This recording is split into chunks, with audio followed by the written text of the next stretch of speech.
नमस्कार, आप देख रहे हैं इम्पैक्ट लाइव और मैं हूं आपके साथ करुणा तिवारी। बिहार की राजनीति की बात करें तो इसमें प्रशांत किशोर की चर्चा जोरों पर है, लेकिन आज राहुल गांधी भी आ रहे हैं बिहार में और कहीं ना कहीं विधानसभा चुनाव को देखते हुए उनके ये दौरा भी महत्वपूर्ण माना जा रहा है। एक तरफ जेडीयू जो है वो प्रशांत किशोर पर तानाकसी है कि ब्राह्मण है तो वो ब्राह्मण में क्यों नहीं रहते, उन्होंने जनेऊ क्यों नहीं धारण किया।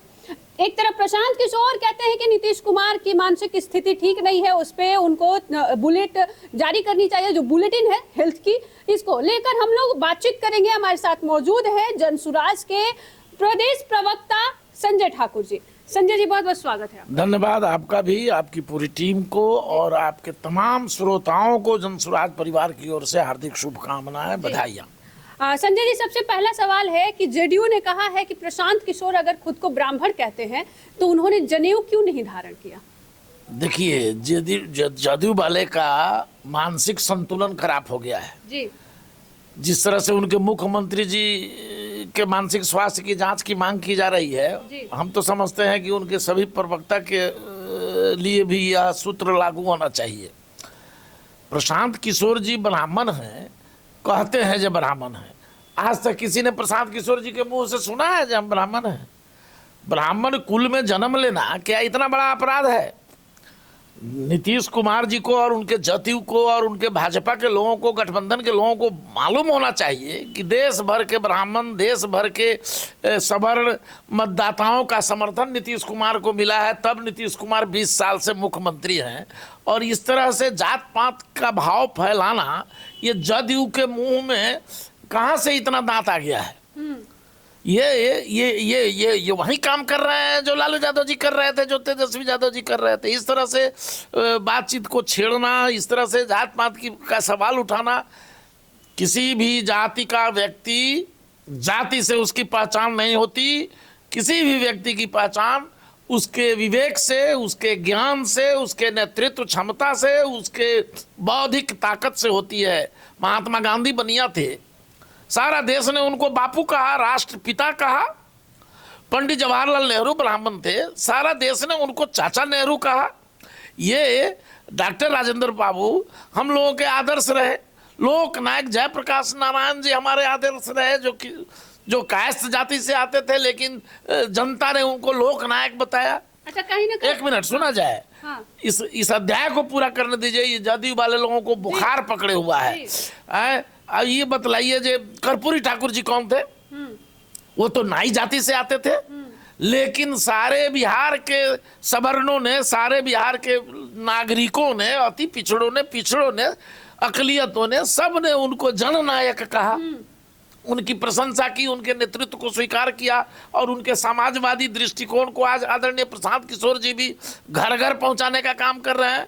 ये बार बार अपने उद्बोधन में कहते रहे हैं कि भाई हम बाबा साहब अम्बेडकर, महात्मा गांधी, जननायक कर्पूरी ठाकुर और लोकनायक जयप्रकाश के, डॉक्टर मधुलिमय और जैसे सरीखे समाजवादियों की विचारधारा को जमीन पर उतारना चाहता हूँ, झोपड़पट्टियों तक ले जाना चाहता हूँ। उन पर जात पात का सवाल करना, क्या नरेंद्र मोदी जी प्रशांत किशोर जी की जाति के थे? प्रशांत किशोर जी ने उनकी मदद करी, प्रधानमंत्री बनाने में कंधा लगाया। क्या नीतीश कुमार जी ब्राह्मण जाति से हैं? बावजूद इसके नीतीश कुमार जी को प्रशांत किशोर जी ने मदद करी। और मदद करना तो अलग चीज हो गई ना, यहाँ पे हो गई कि वो जनेऊ नहीं धारण किए। जनेऊ, देखिए, जब लोग सार्वजनिक जीवन में, सामाजिक जीवन में चले आते हैं, मेरे पिताजी भी जनेऊ नहीं पहनते थे। उनका कहना था कि भाई जब मैं समाजवादी हो गया हूँ तो समाज में तो हर तबके के लोगों के अनुरूप जीना होता है। तो अगर जनेऊ नहीं है या धोखा से जनेऊ उनके पास नहीं है तो ये तो उनके समाजवादी और गांधीवादी चिंतन का विषय है। इसलिए इस पर कमेंट किसी द्वारा करना कि वो जनेऊ नहीं पहने हुए हैं, तो ये ओछी हरकत है। चूंकि प्रशांत किशोर जी जात पात को नहीं मानते हैं, धर्म मजहब की बात नहीं मानते हैं, वो इंसानियत को सबसे बड़ा धर्म मानते हैं और सबसे बड़ी जाति भी इंसानियत को ही मानते हैं। उनका मानना है कि बिहार पिछले 35 वर्षों से अत्यंत पिछड़ा राज्य हो चुका है, देश का सबसे पिछड़ा राज्य, सबसे गरीब, सबसे बेरोजगारी वाला राज्य और सबसे ज़्यादा पलायन करने वाला राज्य बना हुआ है। हमारे बिहार के गरीबों मुफलिसों की आवाज़ किसी सरकार ने नहीं बनी, न तो राजद की सरकार 15 वर्षों तक गरीबों की आवाज बनी, न उनको विकसित किया और न शिक्षित किया। ठीक उसी तरह से 19 वर्षों से नीतीश कुमार जी भी बिहार की शिक्षा व्यवस्था को, बिहार के विकास को रसातल में धकेल चुके हैं। इसलिए आदरणीय प्रशांत किशोर जी को हुंकार भरनी पड़ रही है, पदयात्रा करनी पड़ रही है और लोगों को जागृत करना, समझाने की जरूरत पड़ रही है। जब तक जात पात, लेकिन अभी भी संजय जी संतोषजनक आपने जवाब नहीं दिया कि आखिर वो क्यों नहीं पहन रहे, जनेऊ धारण क्यों नहीं किए। मैं बताया ना, ये वो समाजवादी चिंतक हैं, इसलिए उनके लिए ये जनेऊ कोई मायने नहीं रखता, कोई बहुत बड़ी बात नहीं है। इसको विषयांतर करने की आवश्यकता नहीं। अच्छा, अगर बात करें कि राहुल गांधी भी इस बार आ रहे हैं, आज बिहार का दौरा है उनका, क्या बिहार में लालू यादव उनको पनपने नहीं दे रहा है, ऐसा सवाल उठ रहा है? क्योंकि गठबंधन में कहीं ना कहीं सीट को लेकर बार बार खींचतान चल रही है। एकदम आपका सवाल उचित है। देखिए, राहुल गांधी आ जाएं, सोनिया गांधी जी आ जाएं, जब से बिहार में सीताराम केसरी जी जब राष्ट्रीय अध्यक्ष हुए थे और जब कांग्रेस को उन्होंने लालू यादव जी के हवाले कर दिया, तब से बिहार में कांग्रेस की जमीन खिसक के शून्य पर आ गई। अब वह गठबंधन दूसरे के बैसाखियों के सहारे ही है। अगर बिहार में वो लालू यादव जी के साथ नहीं रहेंगे तो उनके पास अपना दम नहीं है जो वो ताकत लगा सके। अगर कांग्रेस को बिहार में पुनर्जन्म लेना है, पनपना है, मजबूत होना है, तो उनको अपनी धारा बनानी होगी, अपने विचारों के साथ आना होगा। अपने जो कांग्रेस की प्रारंभिक काल में महात्मा गांधी के जमाने में, पंडित नेहरू के जमाने में जो कांग्रेस की विचारधारा थी, सर्वे भवन्तु सुखिनः सर्वे सन्तु निरामया सर्वे भद्राणि पश्यन्तु मा कश्चित् दुःख भाग् भवेत्, उस भाव को पुनर्जीवित करने के लिए उनको लालू जैसे और भाजपा जैसे लोगों से अलग हट करके अपना अस्तित्व बनाना होगा। तब आपका भी मानना है कि बिहार में कांग्रेस का अपना अस्तित्व अब खत्म हो रहा है? एकदम मानना है। वो लालू यादव के बैसाखी के सहारे हैं, तेजस्वी की कृपा पर कांग्रेस हैं। जब तक उनके कृपा पात्र बने रहेंगे तब तक ये ऐसे ही रसातल में रहेंगे। जब उनकी कृपा से अलग हट करके, अब देखें ना कितनी कमजोरी है कांग्रेस की, कि यही राहुल गांधी जी और यही प्रियंका गांधी जी ने पप्पू यादव को शामिल कराया कांग्रेस में एंड पार्लियामेंट चुनाव के मौके पर, और ये कमिटमेंट के साथ शामिल कराया कि हम आपको पूर्णिया से टिकट देंगे। और जब लालू यादव जी ने टांग लगा दी जो किसी कीमत में इनको टिकट नहीं देना है, तो कांग्रेस ने सिंबल जारी नहीं किया। सिंबल जारी नहीं किया। ये कमजोरी आप जान रही हैं, आप पत्रकार हैं, तो ऐसी स्थिति में आप समझ सकती हैं जो कांग्रेस किस तरह से बिहार में मन पसंदीदा सीट भी नहीं मिली थी। नहीं मिलेगी, आज भी नहीं मिलेगी। यहाँ सीट बंटवारा करेंगे लालू यादव जी। यहाँ कांग्रेस को कई गो टिकट पर लड़ना है, कहाँ से लड़ना है ये भी तय लालू जी करेंगे। कांग्रेस में कोई किसी के पास औकात नहीं है। अखिलेश सिंह जी लालू जी की कृपा से ही प्रदेश अध्यक्ष है, तो उनकी साठगांठ सब कोई जानता है। इसलिए राहुल गांधी को यहाँ कुछ नया करना चाहिए अगर बिहार में कांग्रेस को बनाना है, तो नहीं तो वैसे ही पाल पाल बउआते रह जाएंगे, कुछ नहीं होगा। और अब तो बिहार में न राजद को लोग स्वीकार कर रहे हैं, न कांग्रेस गठजोड़ को स्वीकार कर रहे हैं, न भाजपा जदयू को स्वीकार कर रहे हैं। अब तो जनता ने तीसरी ताकत के रूप में आदरणीय प्रशांत किशोर जी के नेतृत्व को और उनके जन स्वराज को स्वीकार कर लिया है। तो जो 60% से अधिक लोग दोनों व्यवस्था से नाराज हैं बिहारी, वो हमारे साथ खड़े हैं, जन स्वराज के साथ खड़े हैं। इसलिए कोई आए, राहुल जी आवे बिहार, सोनिया जी आ जाए बिहार, प्रियंका जी प्रभारी बन जाए बिहार के, कोई फर्क नहीं पड़ने वाला है। जनता ने प्रशांत किशोर की लड़ाई को, प्रशांत किशोर के आमरण अनशन को, प्रशांत किशोर के युवा और शिक्षा के प्रति, छात्र के प्रति जो भाव है, उसको बिहार की जनता ने स्वीकार कर लिया। अच्छा, प्रशांत किशोर के ऊपर एक और सवाल खड़ा हो रहा है जो जेडीयू और कह सकते हैं कि उनके विपक्ष के दो पार्टियां हैं जो खड़ी कर रही है कि प्रशांत किशोर का पहला था कि आमरण अनशन तब तोड़ेंगे जब सीएम 5 बच्चों से मिलेंगे। सीएम तो मिले नहीं, फिर उसी दिन सुनवाई होगी, तो उसी दिन उनका आमरण अनशन टूटता है। ऐसा क्या वजह होता है कि वो आमरण अनशन तोड़ देते हैं? देखिए, आप सबको मालूम है कि आमरण अनशन के दौरान पुलिस की जो नौटंकी हुई आप सबने देखा। विरोधी बार बार जदयू वाले कहते हैं जो थाना जमानत देना चाहती थी, थाना से जमानत नहीं लिए। कितना बड़ा झूठ है।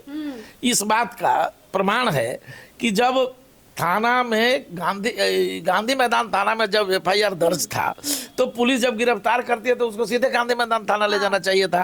तो गांधी मैदान थाना नहीं ले गई, दूसरे थाना में लेके पूरे पटना जिला में भ्रमण कराती रही, फतुहा तक ले गई। तो फतुहा से गांधी मैदान थाना की जमानत थोड़े होने वाली है। तो ये लाभरा के गतायल लोग हैं, झूठ बोलते हैं।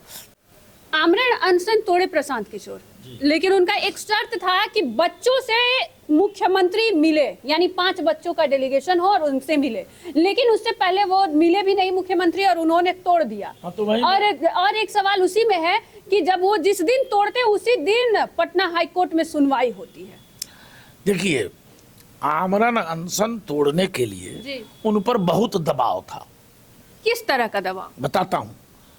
एक तो वो 2 जनवरी से लगातार आमरण अनशन पर थे। 6 तारीख को उनको गिरफ्तार किया जाता है। दिन भर की नौटंकी आप जान रहे हैं जो किस तरह से प्रशासन उनकी हत्या कराने की साजिश रच रहा था, या क्या उसकी नीयत थी जो इस तरह से शहर दर शहर घुमा रहा था। प्रशांत किशोर जी की यह मांग जायज थी कि 5 छात्रों से मुख्यमंत्री जी वार्ता कर लें जी। लेकिन दुर्भाग्य है बिहार का कि बिहार के मुख्यमंत्री अधिकारियों के चंगुल में है। मुख्यमंत्री जी तक सही बात न तो पहुंचाई जा रही है, और अगर पहुंचाई भी जा रही है तो किस रूप में पहुंचाई जा रही है गॉड नोज, भगवान जाने। इसीलिए तो बार बार प्रशांत जी कह रहे हैं कि मुख्यमंत्री जी के स्वास्थ्य का बेहतर परीक्षण की आवश्यकता है। तो महामहिम राज्यपाल जी ने प्रशांत किशोर जी से अनुरोध किया था, आग्रह किया था, संदेश भिजवाया था जो वो आमरण अनशन तोड़ ले। सरकार अपने स्तर से कार्रवाई कर रही। क्या राज्यपाल ने पहल किया? जी, राज्यपाल ने भी संदेश भेजा था।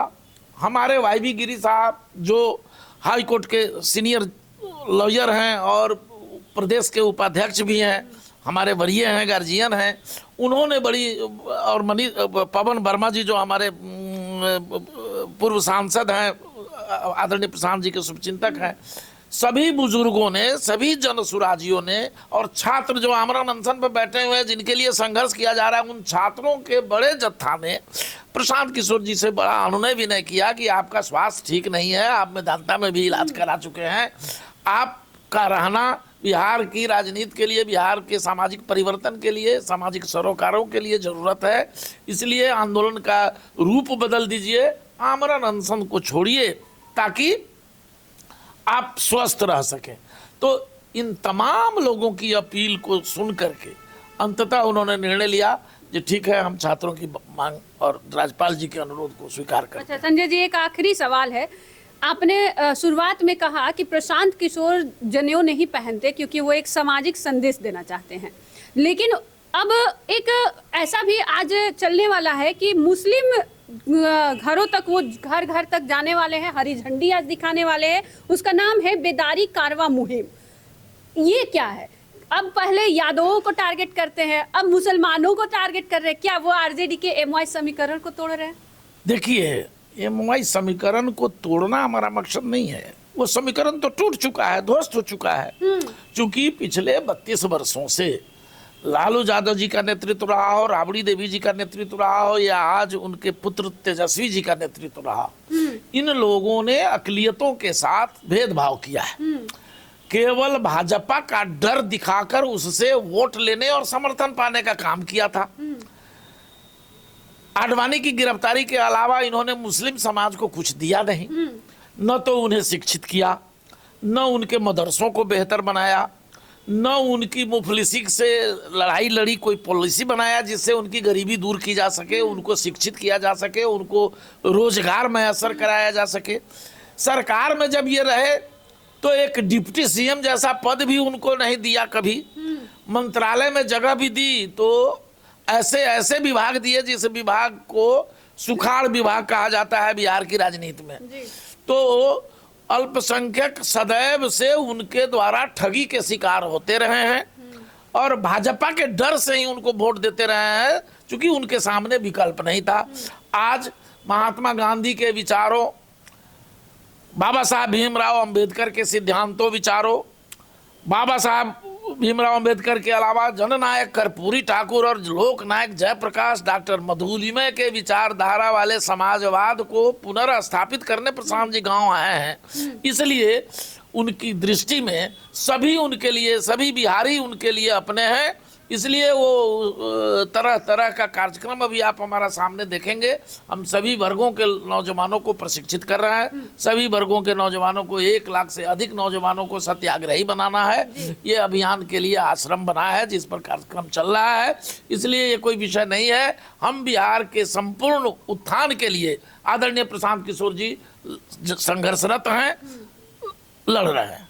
चलिए देखिए, 2025 का चुनाव है, यानी इसी साल विधानसभा चुनाव होने वाला है, लेकिन जातीय समीकरण देखा जाए तो आरजेडी में एमवाई समीकरण सबसे ज्यादा महत्व रखती है। अब कहीं ना कहीं प्रशांत किशोर को, कई सारे लोगों का ये भी मानना है कि प्रशांत किशोर एमवाई समीकरण को तोड़ रहे हैं। एक तरफ खींचतान चल रही है सीट के बंटवारे को लेकर, महागठबंधन हो या गठबंधन हो, दोनों में। इस विषय पर आपका क्या कुछ कहना है कि बिहार विधानसभा चुनाव में क्या प्रशांत किशोर कुछ जलवा दिखा पाएंगे? तो आप भी हमारे साथ साझा करें और देखते रहे इम्पैक्ट लाइव। धन्यवाद।